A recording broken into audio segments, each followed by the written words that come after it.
Hello again, Gordon Causey coming at you live with more results from the election, which I'm sure you're already aware of.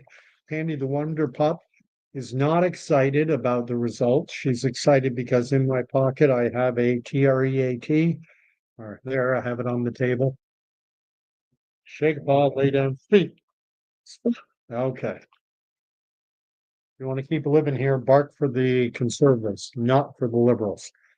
Oh, the results that I'm looking at right this moment, and I've been sticking to CBC, CTV Global, flipping around them. They have a 10-seat differential between the conservatives and the liberals.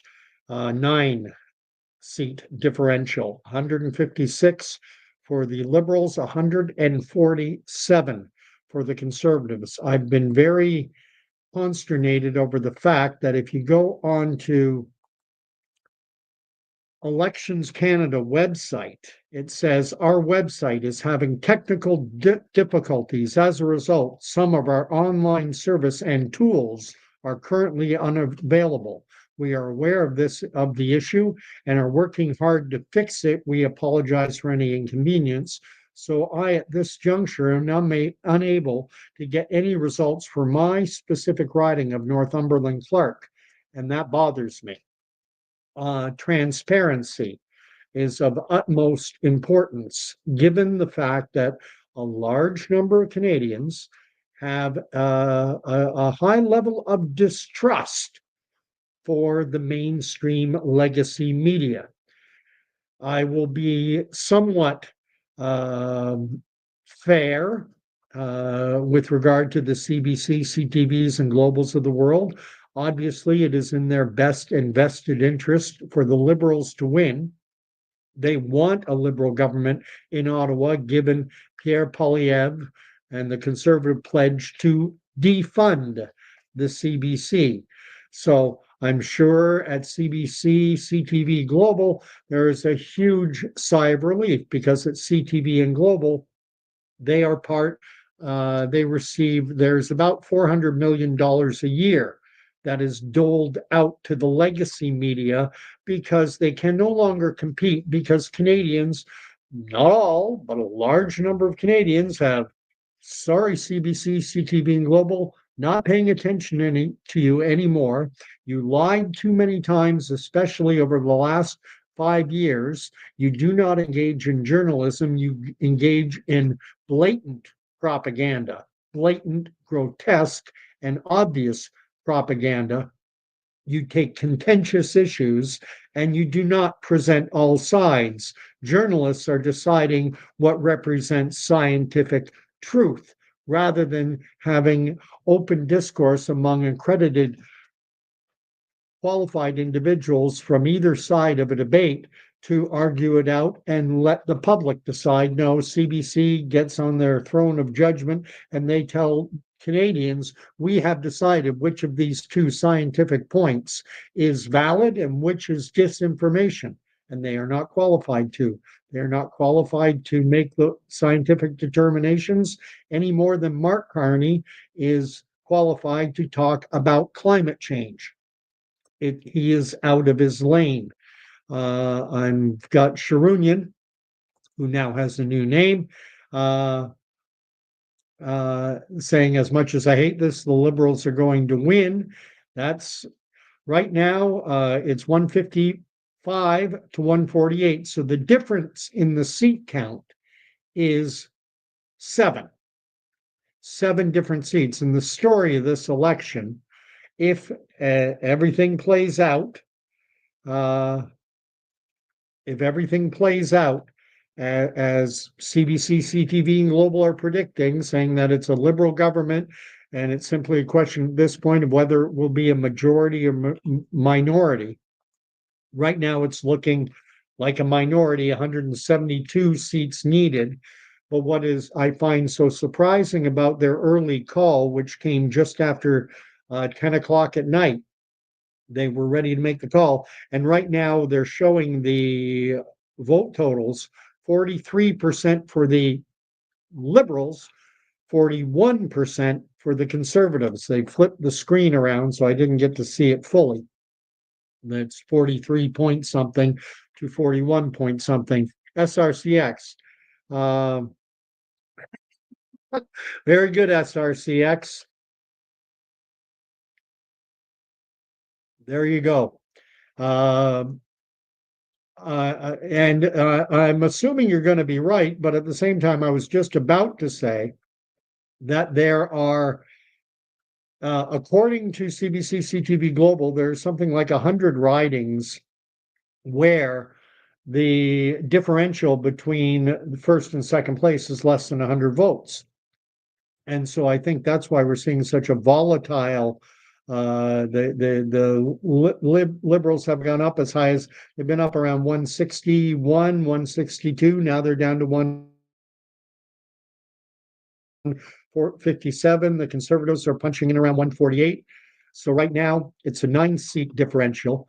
The big qualifier in this election has been that the big qualifier has been the utter and total collapse of the NDP. However, right now they're showing the NDP as having 11 seats and the Greens 1. And 12 seats are required. You need to have 12 seats in order to have what is referred to as official party status. If you do not have official party status, then there's funding that you lose. You do not get to, you're kind of last in line to ask questions of the government. There are days that are held in Parliament, which are so-called opposition days, where they get to inject their voices into the day's agenda. Well, you lose all those benefits if you don't have official party status. And right now, the NDP is leading or ahead in 11 ridings. They need one more to get official party status. I think it is safe to say that the Jagmeet Singh's political career is over. I would like to be able to go onto Election Canada's website, and I would like to be able to see Burnaby, BC. How is Jagmeet Singh doing in his own riding? But I can't. I want to get to Sharunyan's comment. May God bless your wife and beautiful mixed kids with power and strength. They're not mixed, they're human beings. But thank you. I appreciate the sentiment. At the end of the day, we're all human beings, regardless of pigmentation. Whether you're pasty white like me or dark like my wife or in between like my kids. Meh. Human beings. Got to move to a colorblind world. And I'm still getting the message from Elections Canada saying that the website is having technical difficulties.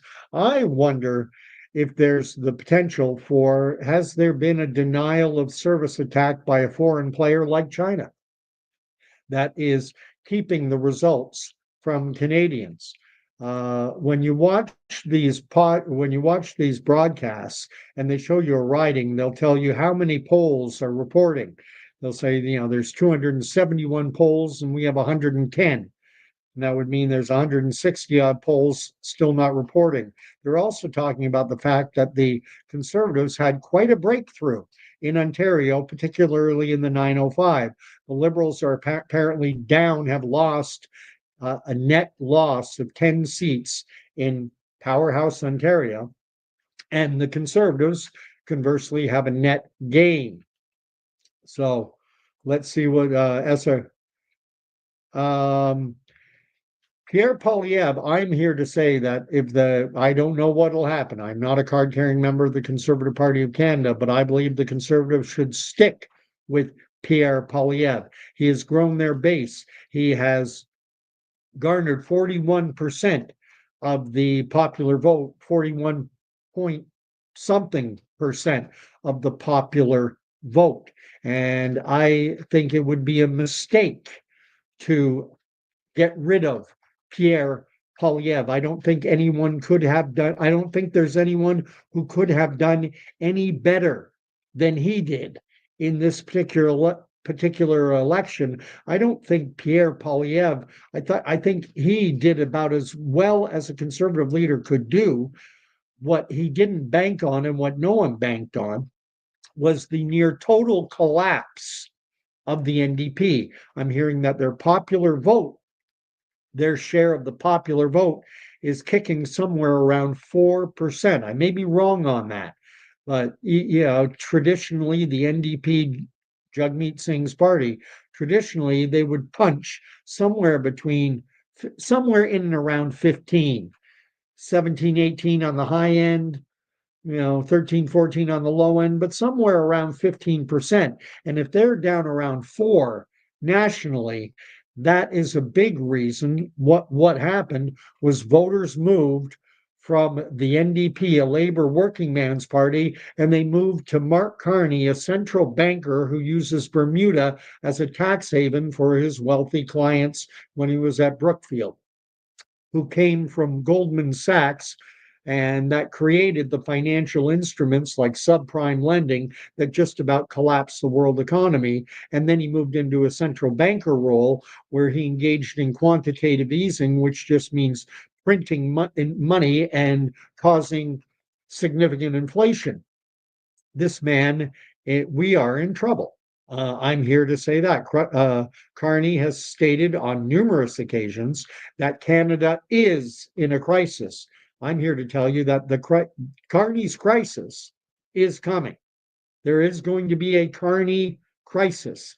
He is going to manufacture a crisis in this country, a crisis of wide open immigration, a crisis of failing to build the infrastructure needed to accommodate the massive influx of newcomers that are going to be inundating our country.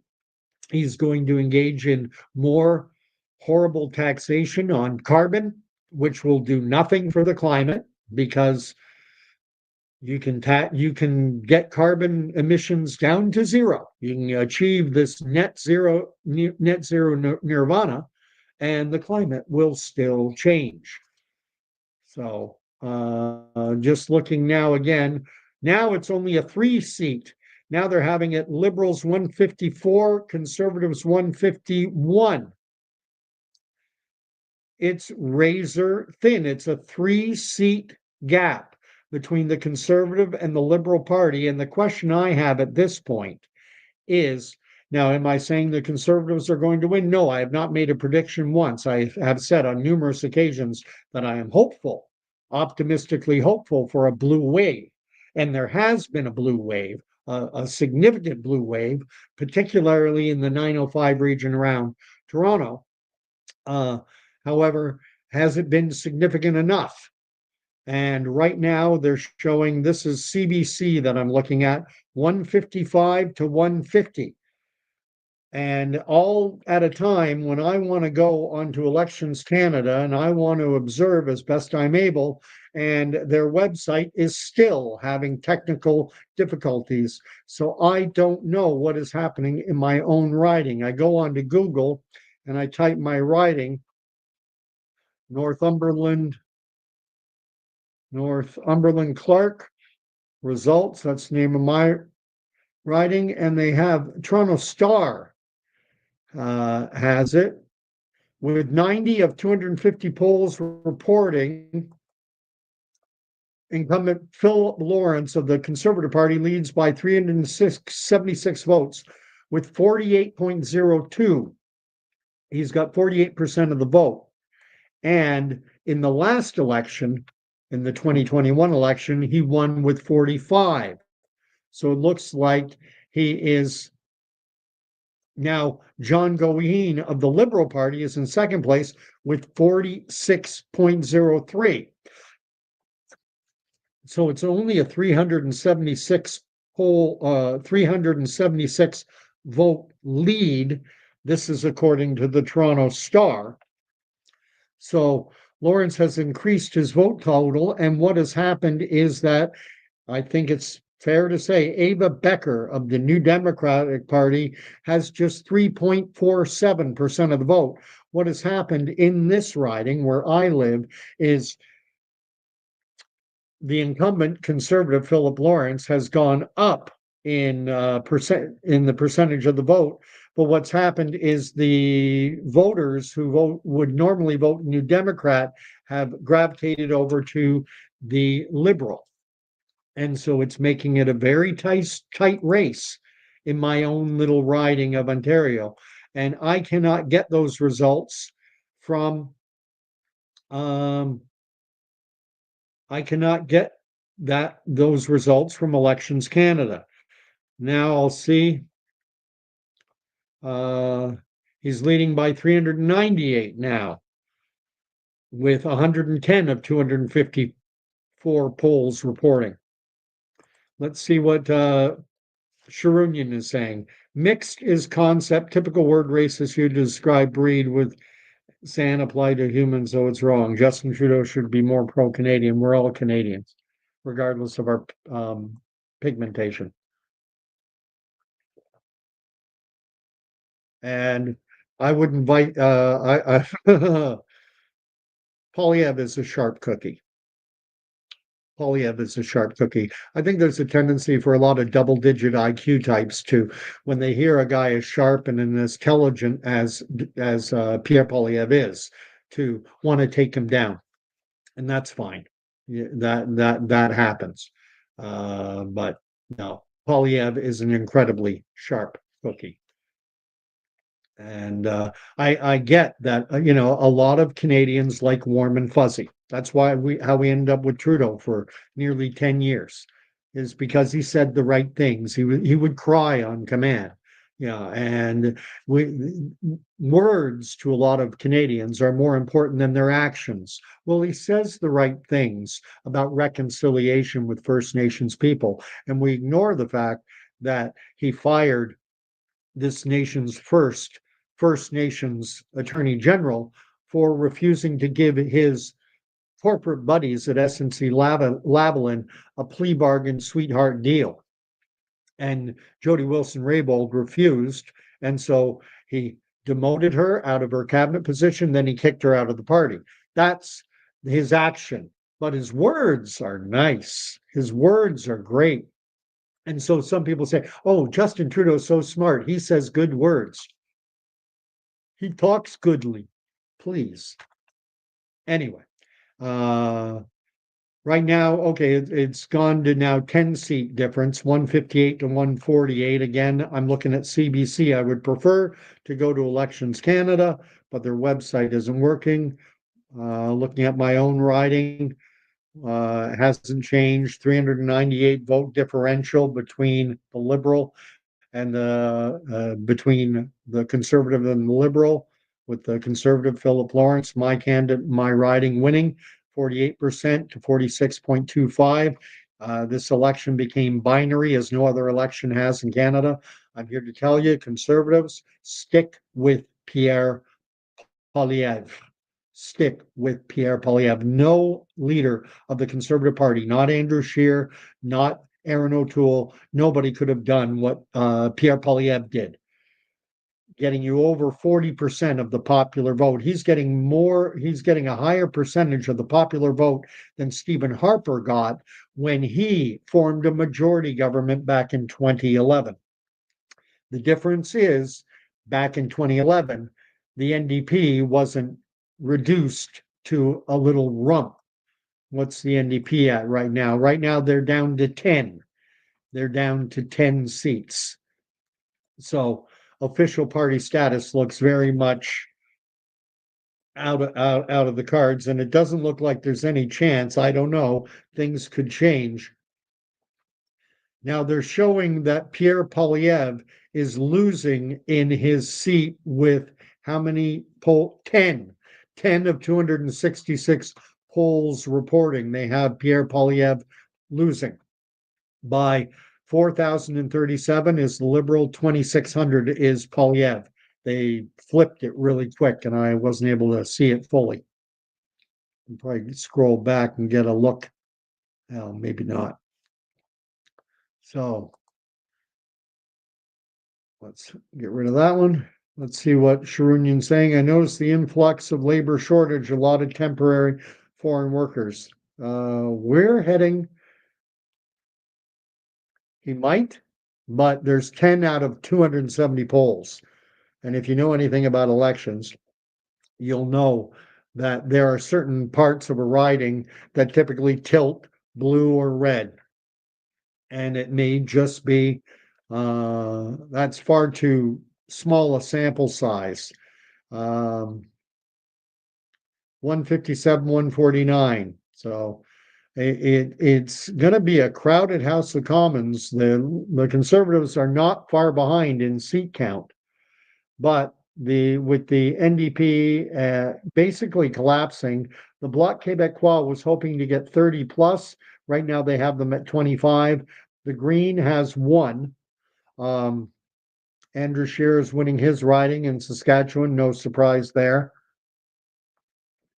Crushing the Liberal, but that's Saskatchewan where you expect that to happen. What's Anna Monarchy right? JT doesn't sound so smart talking about what? Oh, yeah.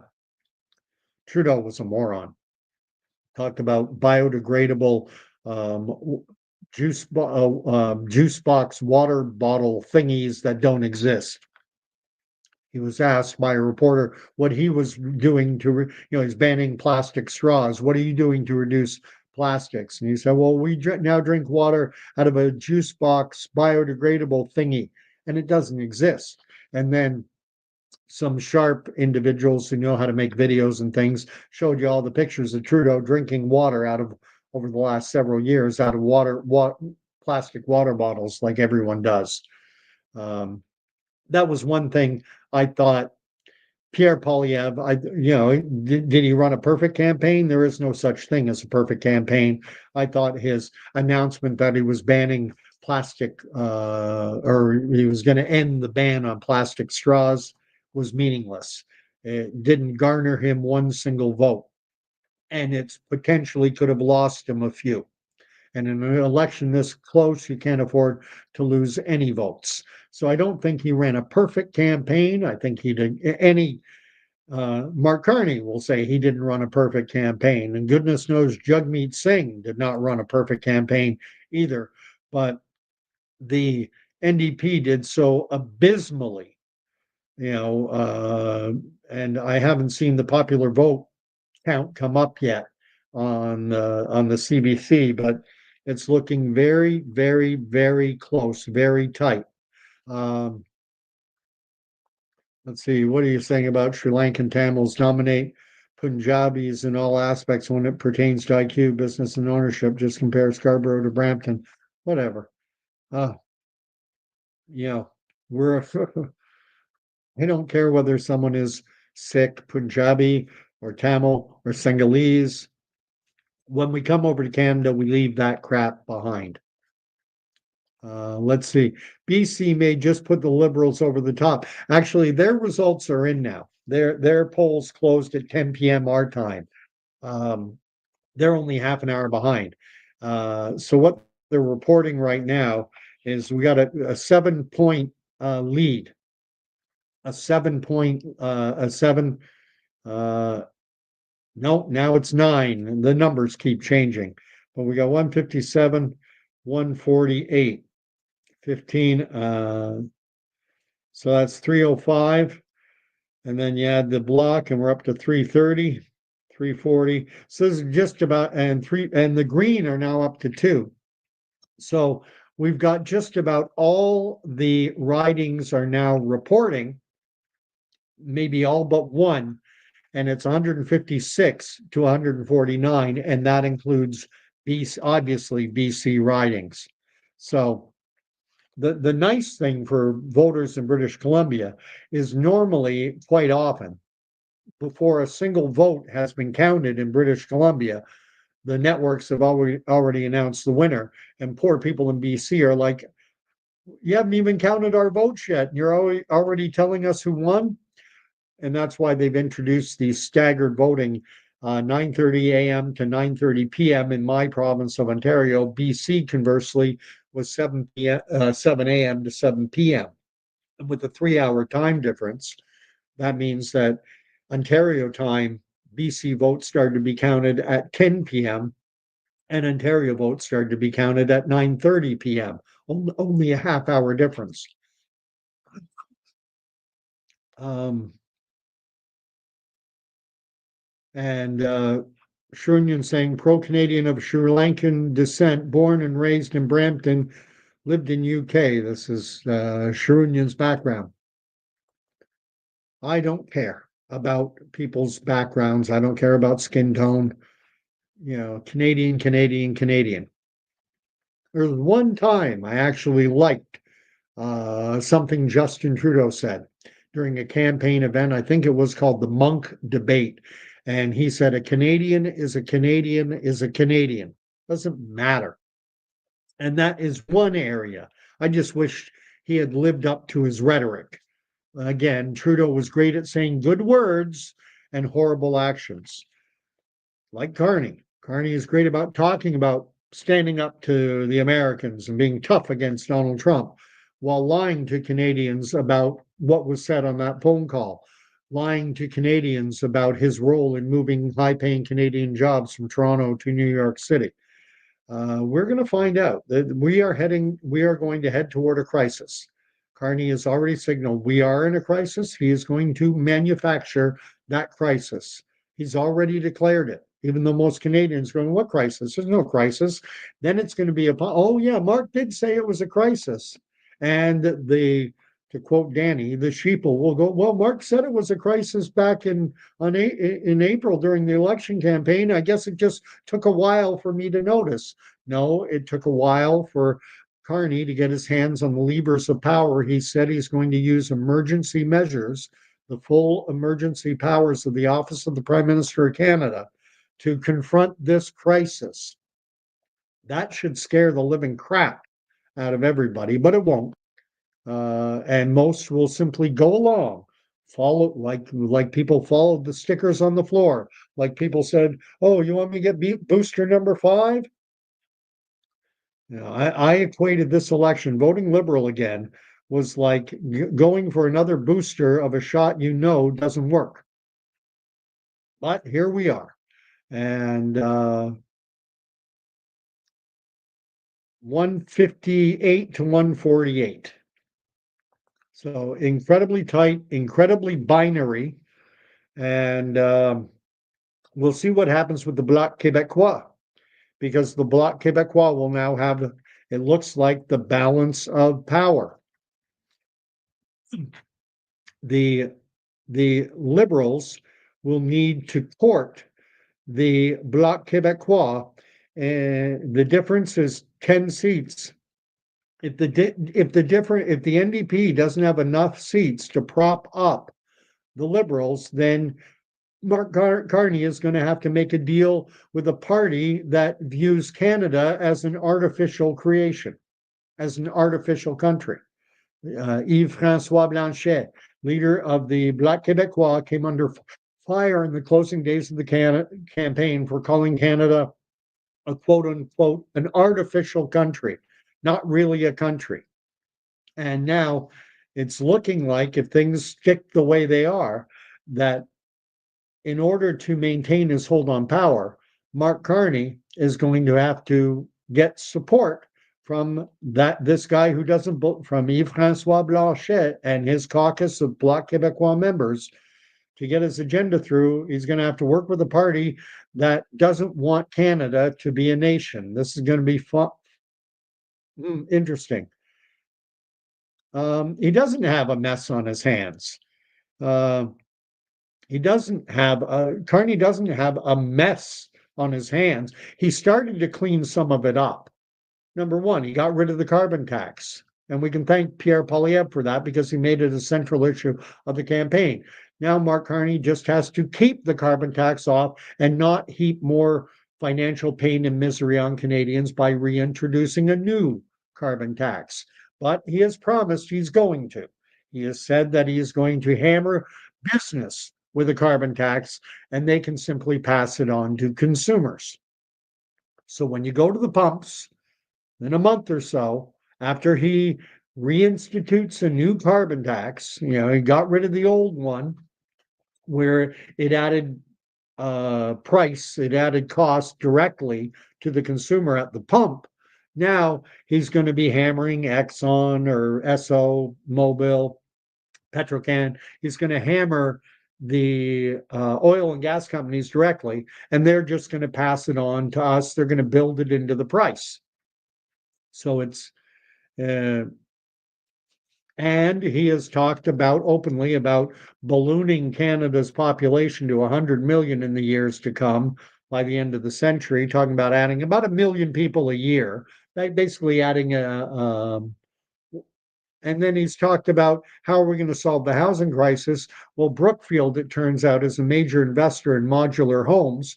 Mark Carney, of course, is a big investor in Brookfield. He holds a lot of their assets, although he won't disclose his exact assets to Canadians. He wouldn't let us know ahead of the election what assets he holds so we could judge if what conflicts of interest he has. However, Brookfield, under his leadership, was a major investor in modular homes. And what did Carney pledge during the election campaign? That Canada was going to purchase all kinds of these modular homes.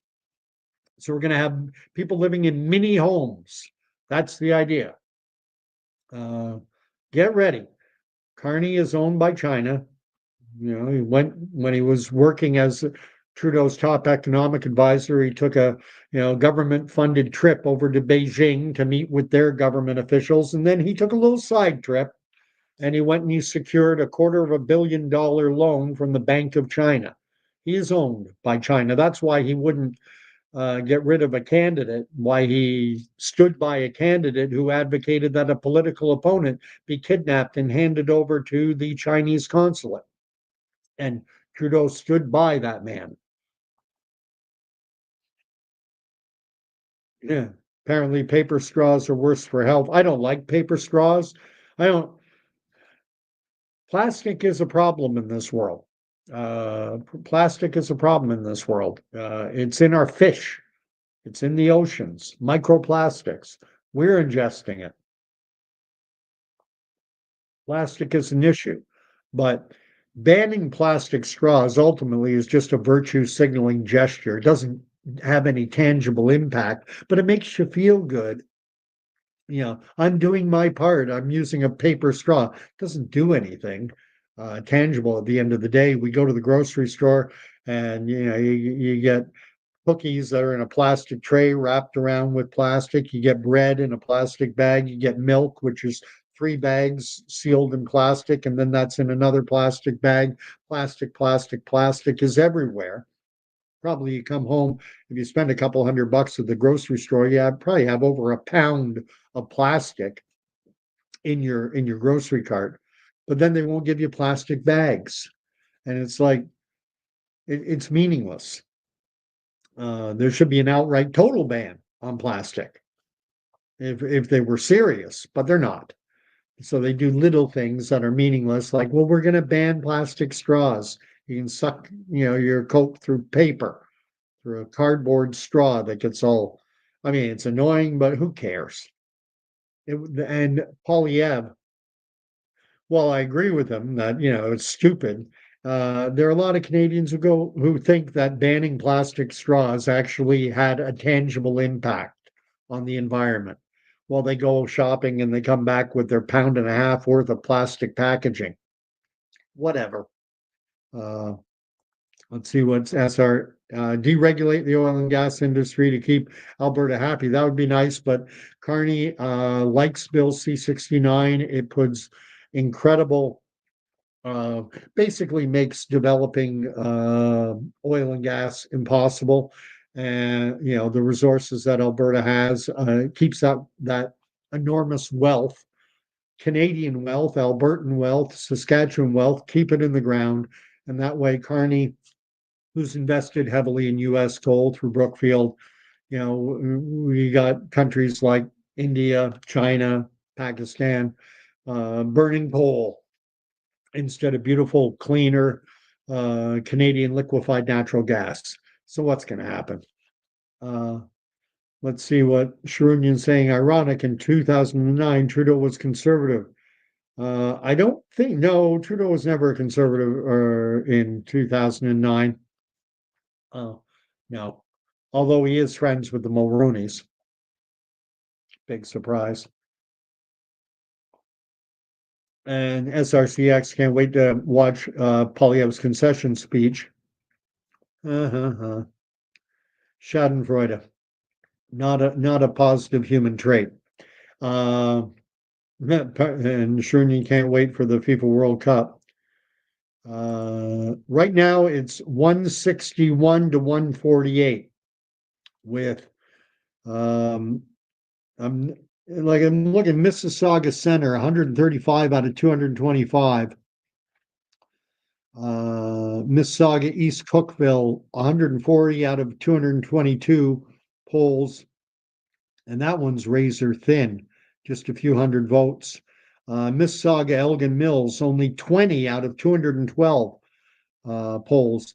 This one's a little better. Mississauga Lakeshore is 215 out of 255, but some of these races are incredibly close, and there are a lot of polls left. So I think we're going to see those numbers moving around. Right now, the Liberals have gone up to 164 to 146, but it's very volatile. The NDP has gone down to 9. The Greens have dropped back to 1. At one point, I saw them at 2. Newmarket Aurora.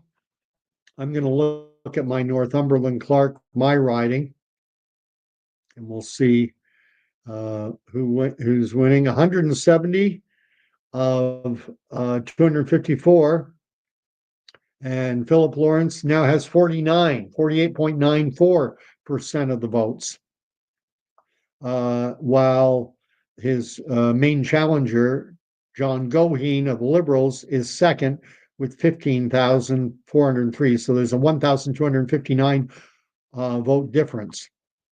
So Philip Lawrence is looking good. There's 80 odd more polls that have to be reported. And each poll is a box. When you went to the polling station, it would have a number on it. 10, 11, 12, 14, might be 7, 8, 9, 10 boxes at a polling station. Anyway, let's see. You're not going to read. This nation isn't. We have the Bloc Québécois. We'll have the balance of power. This is something you're going to hear talked about on the mainstream. The degree to which Canada is divided. We're divided east and west. We are divided urban versus rural. We are divided English versus French. We are divided, occupationally. You've got the Bay Street types, the Mark Carney types, and then you have ordinary working class Canadians. We've got this incredibly divided country, and Carney has shown a propensity to play on the politics of fear. We're in a crisis. We're in a crisis, but only I can save you. It's a crisis. We're going to have hard times ahead. This is going to be bad, but you got me to get you through it. Quantitative easing. I'll print more money. Immigration wide open. We'll let more people in than we can accommodate, that we have the infrastructure to support. But hey, it's okay. Underground Nation has shown up. Hey, I tried to jump on Underground Nation.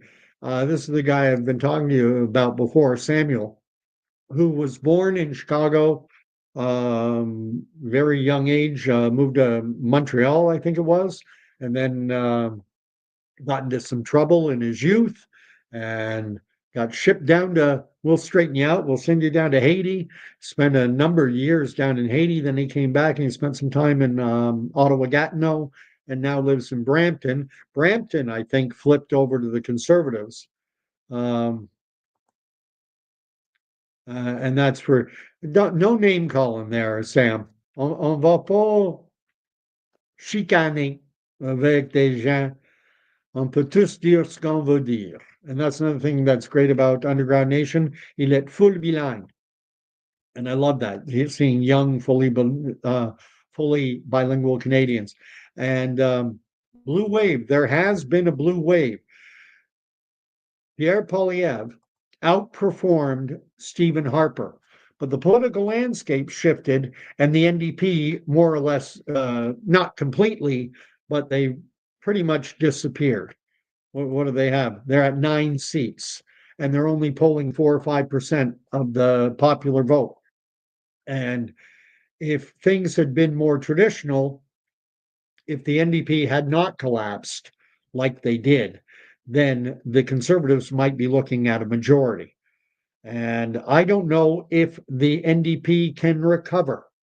And I'm telling the Conservatives right now to stick with Pierre Poilievre. What will happen is, and this is true of both the Liberals, the NDP, and the Conservatives, all the three main parties, not sure about the Greens, but with the Conservatives, Liberals, and NDP, after a federal election, if your party does not form the government, then there is what is called an automatic leadership review.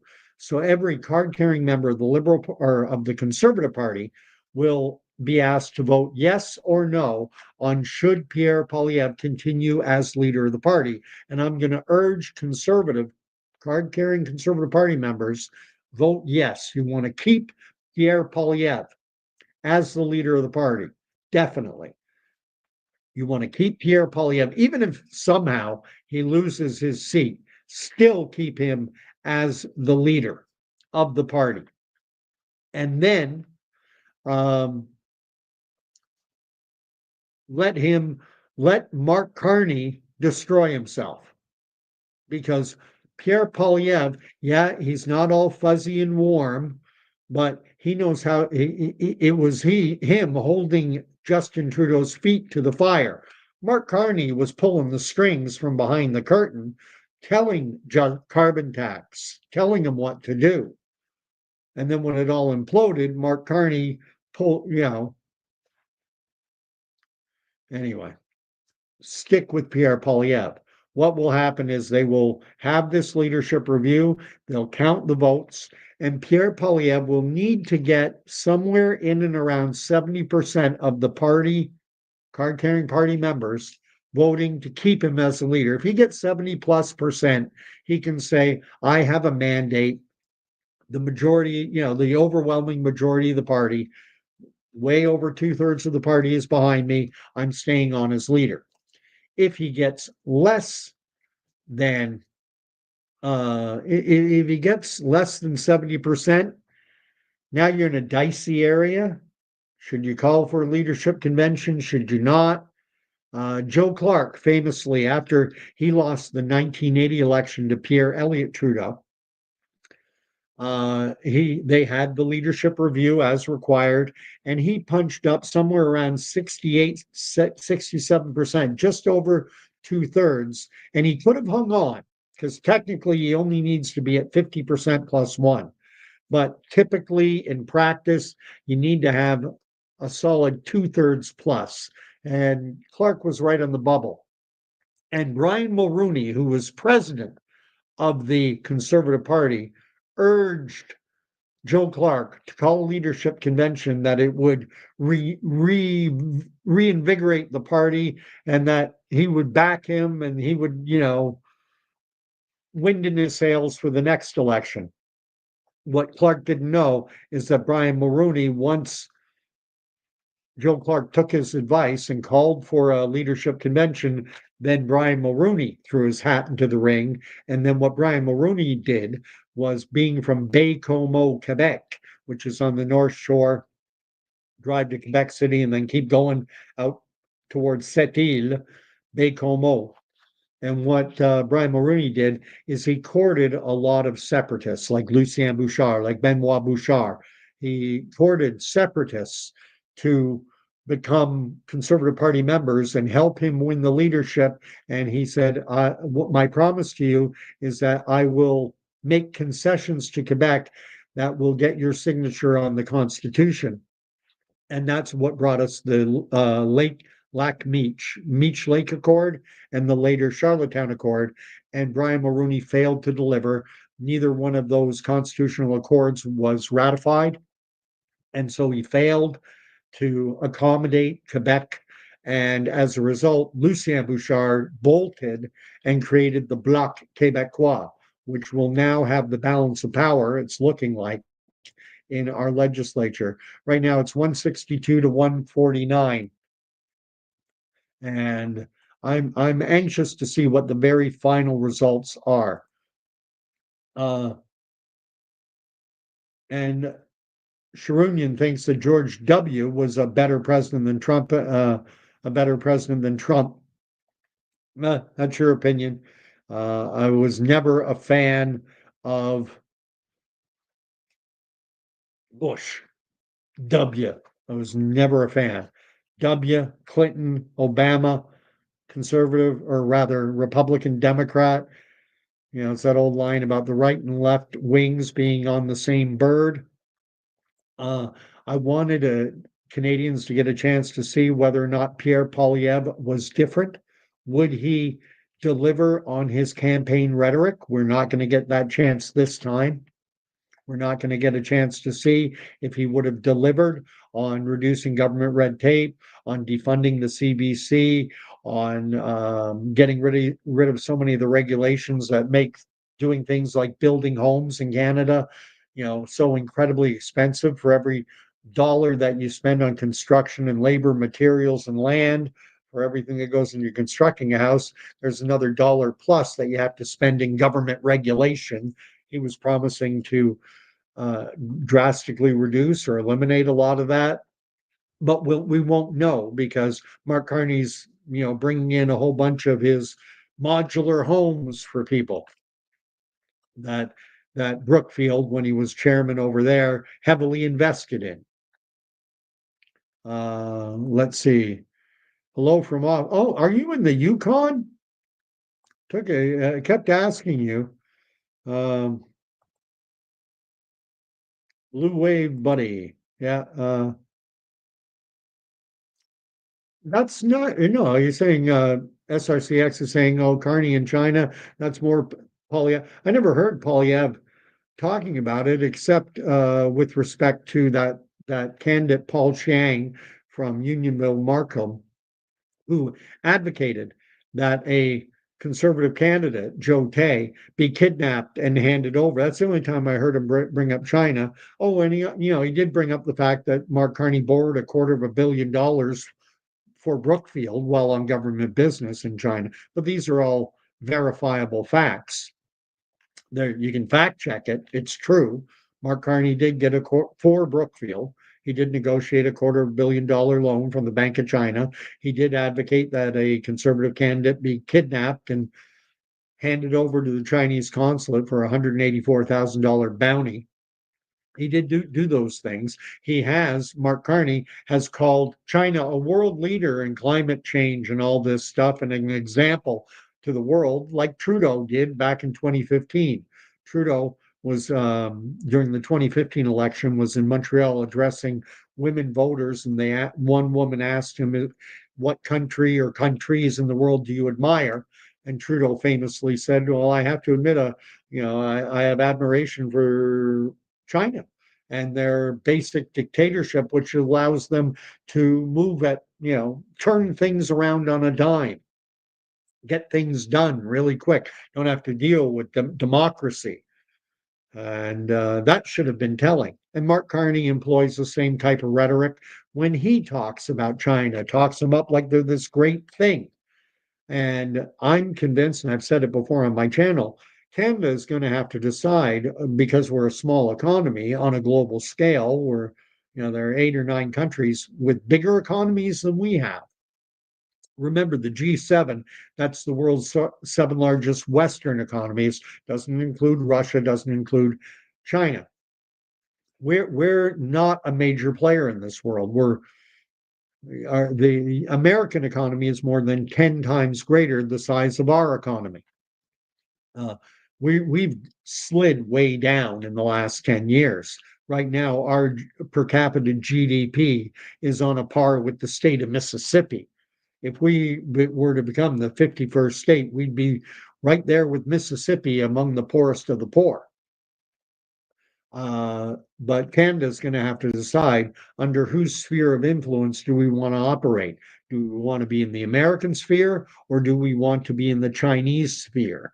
And my fear is that Carney, the way Carney talks about China, building them up and what a great place, and borrowing money from them and advocating kidnapping a political opponent, the way he talks about China has me fearful that Carney is going to try and steer Canada into that Chinese sphere of influence. And Donald Trump or no Donald Trump, I want Canada to be in the American sphere of influence. So anyway, and SRCX is still hoping for that majority, 162, 10 seats more they would have to get. John Friesen is writing, could this create a big push to break up Canada? There has been talk that Alberta, in particular, that sentiment regarding leaving Canada. You got to remember the Reform Party back, it would have been in the 90s when Preston Manning burst onto the political scene and at one point became leader of the official opposition. The slogan that they ran under was "The West wants in." They were tired of the Western provinces, particularly Alberta, was tired of being dictated to by what they referred to at the time as the Laurentian elites. The Laurentians is cottage country when you live in Montreal, and they called these the Laurentian elites who go off to their cottages up in the Laurentians and decide the direction for the country. And they were sick of it. And Alberta, the Reform Party, came up with this slogan. It was "The West wants in." We want we want a say. We want a seat at the table. And unfortunately, they were unable. They were massively popular in Western Canada, especially in Alberta, Saskatchewan, and Manitoba as well.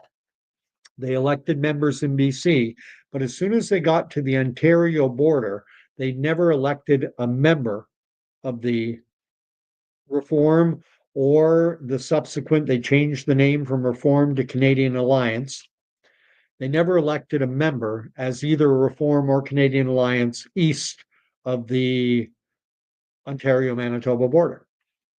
And because what happened is back then, the old Conservative Party, at that time called the Progressive Conservative Party, was still around, and it allowed Jean Chrétien to split up the middle because the conservative vote was split between these progressive conservatives under Joe Clark at the time and the Preston Manning and later Stockwell Day and the Reform Canadian Alliance.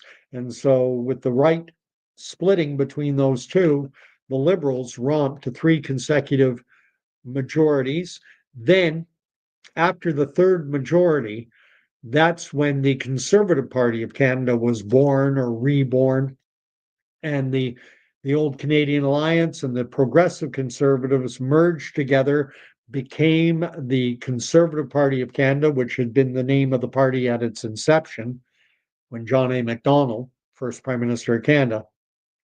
And then they started to challenge the Liberals in the next election. In the first election, after they joined back together, the Liberals were reduced to a minority, and the Conservatives stuck with Stephen Harper. They had their leadership review, and they voted, and they said, you know what, we're going to stay with Stephen Harper. We've reduced them to a minority. Now, what has happened is Pierre Poilievre has grown the Conservatives have gotten a bigger percentage of the popular vote than Stephen Harper got when he had a majority mandate. The difference is now the NDP, and I'm looking, it has them down to 8 seats now. So the NDP has collapsed all the way down to 8. It's not looking like they're going to have official party status. And we have the Liberals 161, Conservatives 150. I wish I could see the popular vote, but Elections Canada's website is down. And it wouldn't surprise me if it's a denial of service attack for, cyber warfare conducted in China, maybe. And in my riding, Northumberland Clark, my candidate, the guy I voted for, Philip Lawrence, has 49.38% of the vote. And the Liberal has 44.95. There's a difference now of, oh, they're not giving you the difference. Here are the full results. Now, there was a PPC candidate. The PPC candidate got 0.78% in the campaign. The guy's name was Nathan Lang. In the last riding, I campaigned for him. We got 5%. This time it's fallen all the way to 0.78. But if you add the Conservative, it looks like Philip Lawrence, the rightward leaning candidates are getting over 50% of the vote.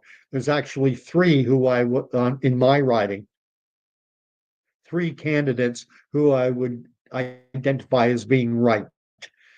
Philip Lawrence, 49.38, and then PPC, 0.78, and then the Christian Heritage Party, which is getting 0.27. So that would, if you take the Liberal side or the left side, there's Liberal, NDP, Green, and an independent. So anyway, my riding is staying Conservative, and it looks like Philip Lawrence, the Conservative incumbent, has actually increased both his percentage and his total vote count. So he's improved, but the Liberals improved massively, mainly at the expense of the NDP. And again, the NDP now, according to CBC Live, they have 8 seats, the Greens 1, the Bloc Québécois 23. So right now, the Conservatives 149, there's a difference of 13 seats. So the Bloc Québécois, what's the difference? Yeah, 13. So if the Bloc Québécois joins with the Conservatives on a vote of no confidence, they can take the Liberals down. And that's perhaps good news. We'll have to wait and see. Let's see. I don't think Carney, anyone who spews on, any guy with a degree in economics who comes from and spews on about climate change, like Carney has a PhD in economics. Fair enough. So shut up about the climate, Mark. You're not qualified. You're out of your lane. But if Mark Carney is going to talk about the climate, so will I. He's out of his lane. I'll go out of my lane. I'm here to tell you that if the powers that be manage to bring Canada to net zero, meaning we have net zero carbon emissions, Canada emits zero carbon into the atmosphere, well, guess what? The climate is still going to change. I'm here to tell you that if globally, if the entire planet stopped burning fossil fuels, the climate will still change. Why do I say that?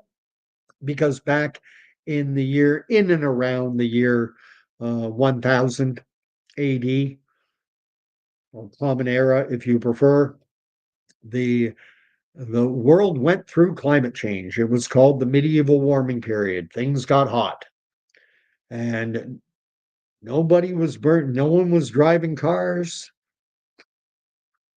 Industrialization was, more than a century, more than a millennium and a half away, and yet climate changed. Guess what? Climate changes regardless of whether we burn fossil fuels or not. We do not understand climate. We do not know about geothermal influences below the crust of the earth because we've never pierced the earth's crust. All we have right now are models about what is believed to exist below the crust of the earth. We've never gotten through it. We know more about the heavens above than we do about the ground beneath our feet. And ocean tides, cosmic rays, solar flares. There are so many components that we don't understand that influence climate. And what happens is IPCC funded research does computer modeled simulations that cherry pick. Okay, well, we'll look at this and this and this. What about oceanic currents? Well, we don't understand them, so we're not going to include them in our model. What about geothermic influences? Well, we don't understand that, so that's not in our model. We're going to give you a projection, and it's going to say that in 10 years, there'll be no more, the year 2005. Oh, by 2015, if we continue, if our carbon emissions keep climbing, then there's going to be no more ice on the polar ice caps. And over that 10-year period, our carbon emissions keep climbing, and 10 years later, 2015 comes, and well, it's actually a little more sea ice than there was 5 years ago. Your model was crap. Well, no, it wasn't crap. We just didn't understand things as well. We have a new model now, and we've adjusted the formulation. We've adjusted the simulation, and we found out that now in 10 more years, in 2025, there'll be no more ice covering the polar ice caps. Well, your projection was wrong again. Well, don't worry, we're not wrong. We're not wrong. The science changed. We weren't wrong. Using computer model simulations as a predictive tool for climate has proven to be completely and utterly pointless because the projections are always wrong. And yet we have guys like Mark Carney who believe this stuff, even though they're not qualified to even understand it. SRCX doesn't think that a breakup of Canada can ever happen. We came darn close. I think it was 1992 when there was a referendum with Lucien Bouchard and Jacques Parizeau championing the we let's separate side. And at the time, it was I think that was during Chrétien's mandate, but I may be mistaken. And actually, I'm pretty sure it was Chrétien. And the result was like 49 point something voted yes, that they wanted to separate. And Alberta, they already sell basically 99% plus of their oil and natural gas to the United States anyway. That's their only customer because they can't get it to any other customers. Canada won't build them pipelines out Northern Gateway. Sorry. Energy East, Quebec says no, you can't go through Quebec. So you can't get your product, your oil and your LNG, you can't get it to market. You can't sell it to international markets. You can only sell it to the Americans, and they get it at a discount to the world price because they're the only customer. I mentioned it before. There's that picture back there, that painting. I was at an art auction many years ago. I was in my 20s, had an apartment downtown Toronto, and I needed stuff for the wall. So I went and bought that painting, and it cost me $125 because I liked it. I liked the juxtaposition. It shows you an old dilapidated building, probably built sometime, and that actually existed. I've looked it up, Google Images. That old Bill's place, that King's Plate Diner, that building still exists, and I find it a nice juxtaposition of the old and what at that time would have been new. That painting, that old building was probably built in the 1910s, 1920s, and in behind it is the CN Tower, which was completed sometime around 1977 or thereabouts. And I imagine this painting is from about the year 1977. Wow, 30 people online. Let's see where we are. 160 to 151. It's incredibly tight. It's incredibly tight. I think it would be a Dewey wins if the Conservatives managed to flip enough ridings to overturn the results. It does look to me to be a Liberal minority government, but 151 to 160, that is tight. And I don't think you could ever see the NDP supporting the Conservatives in a motion of no confidence, but things are tight. They count. I know politics. I studied politics at university, political science at York University. I'm not here to say that I'm an expert and I know everything. It's like climate change.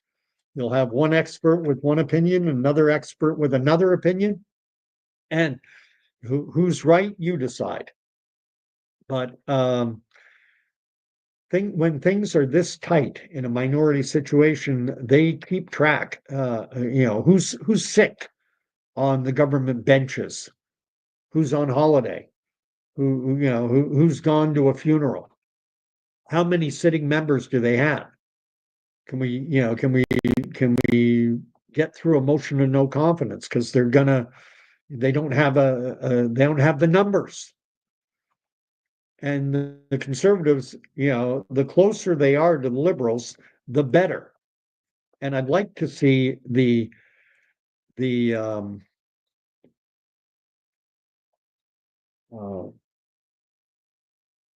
election results, popular vote 2025. Pardon me while I tap away.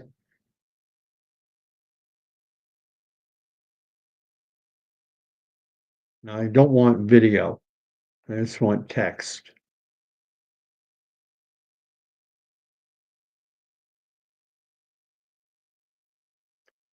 Okay, here we go. And wow, look at this. The popular vote is basically 42.7% for the Liberals. I'm getting this from Global News. 42.7 for the Liberals, 41.8 for the Conservatives. So there's basically a 1 percentage point difference between the two. The Liberals have gained 6 seats from where they were last time. The Conservatives have gone up 23, and the Bloc Québécois has dropped 12.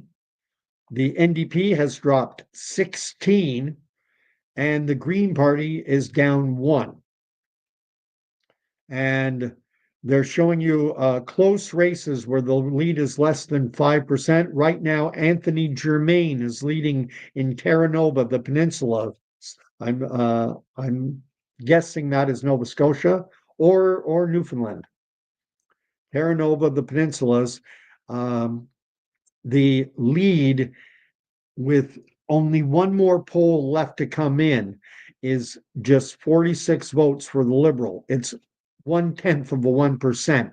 That would mean anything, I believe, 1/10 of a percent or less triggers an automatic recount. In the riding of Acadie, Annapolis, and again, I'm not sure where that is. Acadie could be Nova Scotia or it could be New Brunswick. With just one more poll left, it's being led by a Conservative who's up by 470. Then we have Cumberland Colchester being led by 788 votes by the Liberal, with almost all but one of the polls reporting. Rather, all but 2 reporting. Miramichi, now that is New Brunswick. That's being is led by a Conservative who's winning by 583. So there are some very tight races here, but look, here's one. Abitibi, Bay James, Nunavut. Abitibi, Témiscamingue, up in northern Quebec, Ville-Marie. Dans ce coin-là, and this thing refreshes, and this is being led by a Liberal who's up by 482 votes, but there are still 50 plus polls to come in that riding. Beauport-Limoilou, that's Quebec City. I know that. I know Beauport-Limoilou. and that's being led by a Liberal, and there's still 50 plus. So there's some very tight races that could still flip around. Right now, there's a 9-seat differential. And one thing, I'm going to wrap up pretty soon. Uh,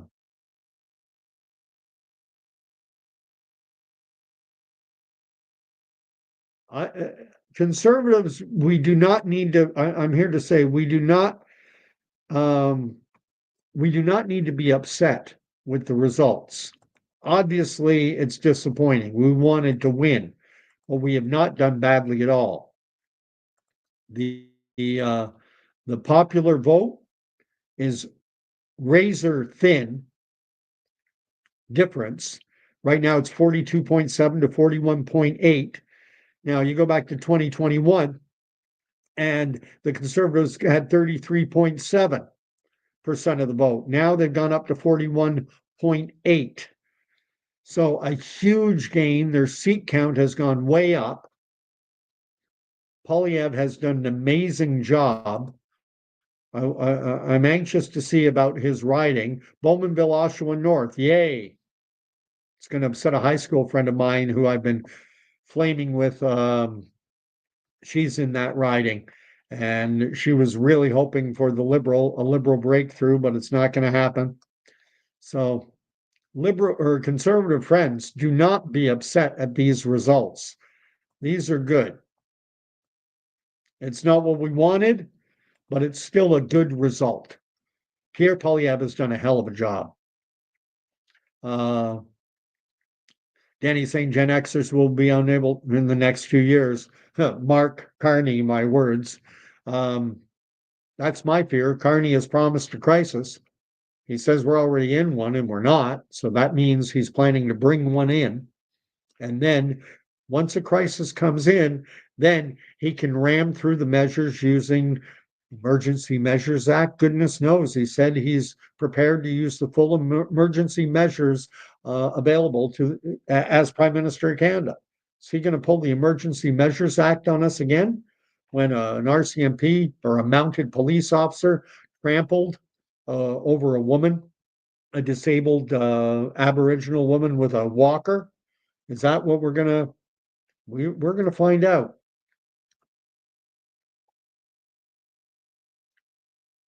And Monarchy says with respect to Bush, uh, was not a fan of him. Max Bauer saying, "Don't lose heart. We are in God's hands." And amen, brother. Thank you for mentioning that. Yeah, at the end of the day, this life is temporal, which means temporary. God's got this. I haven't spoken at all during this stream about my Christian faith. At the end of the day, Mark Carney, be peaceful, be respectful, pay attention to what's going on. If there are any accusations of fraud or anything like that, examine it, look at it, try and be as objective as possible. I've stated many times my confidence that I have in Elections Canada to administer a fair election. And I think if it was rigged, they would have rigged a Liberal majority. And based on the conversations in my riding, which tilts Conservative, I saw a lot of people coalescing. It was a right or left binary choice. And, that NDP vote, that Green vote, people who are disinclined to vote Conservative all coalesced around the Liberal candidate. And that happened in my riding. 42.8, that's incredible. That the Conservatives have 41.7%. Normally in Canada, with a three-party system, Liberal, NDP, Conservative, normally 40% meant majority territory. And here we have both the Conservatives and the Liberals both getting what in bygone elections would have put them into majority territory. But the conservatives they're not going to get a majority. They're not even going to get government. And it looks like the liberals are heading to a minority, 160 to 151 as things currently stand. And I look at the really tight races that they're talking about here. If you go to, I'll put in the live chat if anyone wants to look. And I assume these numbers come straight from Elections Canada, and it kind of bugs me. How come they can get the numbers from Elections Canada? And I go, and I can't see them.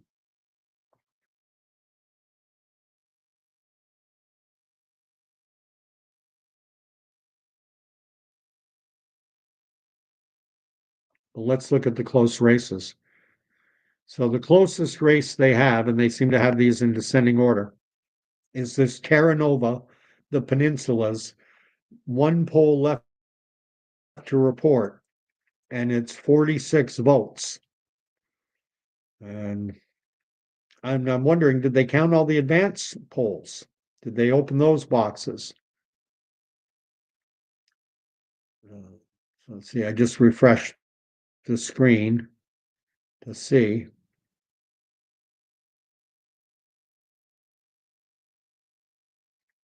And they have a handful of runs.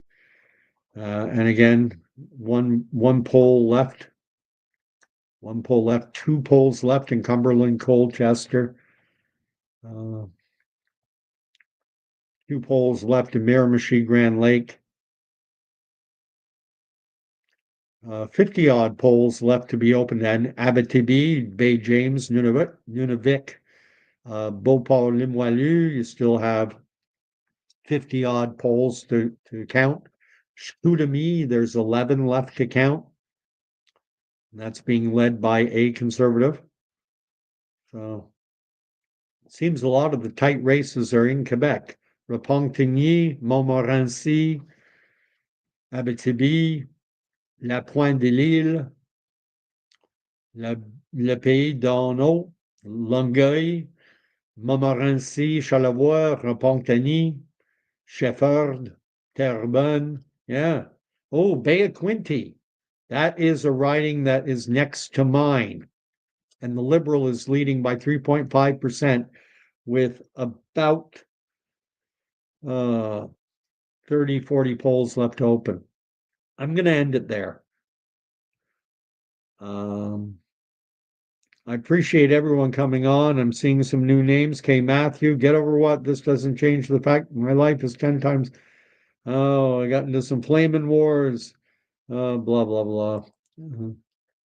Everyone loves to argue. And I don't like to.